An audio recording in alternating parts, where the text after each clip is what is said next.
किसी ने बड़े कमाल की बात कही है कि भक्ति अगर भोजन में मिल जाए तो भोजन प्रसाद बन जाता है, और भक्ति अगर पानी में मिल जाए तो पानी चरणामृत बन जाता है। बड़ी छोटी सी कहानी है। गांव के बाहर झोपड़ी में महात्मा जी रहते थे और उनकी झोपड़ी से कुछ दूरी पर एक और झोपड़ी थी जिसमें एक परिवार रहता था। महात्मा जी दिन भर राम नाम की धुनी जो है लगा के रखते थे, राम राम राम राम जपते रहते थे, ढोलक पर बड़ा कीर्तन करते थे। और वो जो परिवार रहता था उसके मुखिया को लगता था इससे हम डिस्टर्ब हो रहे हैं, परेशान हो रहे हैं। तो एक दिन उससे रहा नहीं गया, वो दौड़ के गया और बाबा जी से लड़ाई करने लगा कि आप क्या दिन भर राम राम राम राम जपते रहते हैं, राम जी क्या आपको भोजन देते हैं? बाबा जी ने कहा मुझे तो भोजन मेरे राम जी देते हैं। उस आदमी ने कहा लेकिन मुझे नहीं देते, मुझे नौकरी में जाना पड़ता है, काम धंधा करना पड़ता है, सोने को जो समय नहीं मिलता, आप दिन भर बजाते रहते हैं, वो करते रहते हैं। तो महात्मा जी ने कहा कि तुम भी राम राम जपो, तुम्हें भी मिलेगा।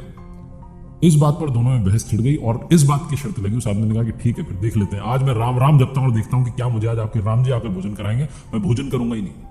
बाबा जी ने कहा ठीक है।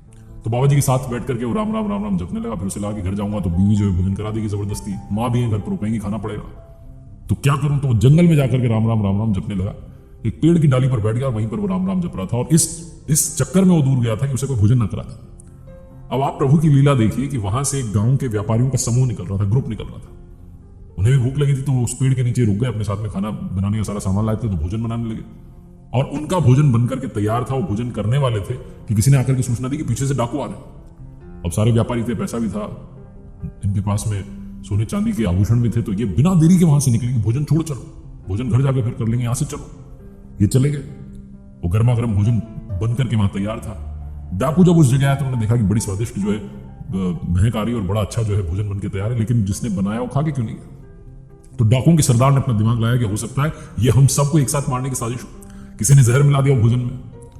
तो सारे डाकुओं ने कहा बिल्कुल सरदार आप सही कह रहे हैं, ढूंढ लेते हैं किसने ये किया। तो आसपास वो इलाका ढूंढने लगे, उन्हें कोई दिखा नहीं। डाकुओं के सरदार ने ऊपर की तरफ देखा तो उसे पेड़ पर बैठा हुआ आदमी दिख गया जो राम राम जप रहा था लेकिन भोजन नहीं करना चाह रहा था। डाकुओं के सरदार ने कहा ये रहा वो कलाकार जिसने साजिश की, उतारो इसको नीचे। उस आदमी को नीचे उतार के लाया और उससे कहा तू भोजन कर पहले, तूने इसमें जहर मिलाया? उसने कहा नहीं मैंने नहीं मिलाया। बोले खा के दिखा, पहले तू चख। उसने कहा मैं नहीं खा सकता हूं, क्योंकि उसने तो अंदर से प्रण ले रखा था, शर्त लगा रखी थी बाबा जी से कि मैं आज खाऊंगा ही नहीं। डाकुओं ने एक लठ मारा, बोला खा। उसने कहा मैं नहीं खाऊंगा। डाकुओं के सरदार ने कहा अगर तू जब तक नहीं खाएगा तुझे लठ मारते रहेंगे, तुझे भोजन करना ही पड़ेगा और पहले खा के दिखा कि ये सही है कि नहीं है।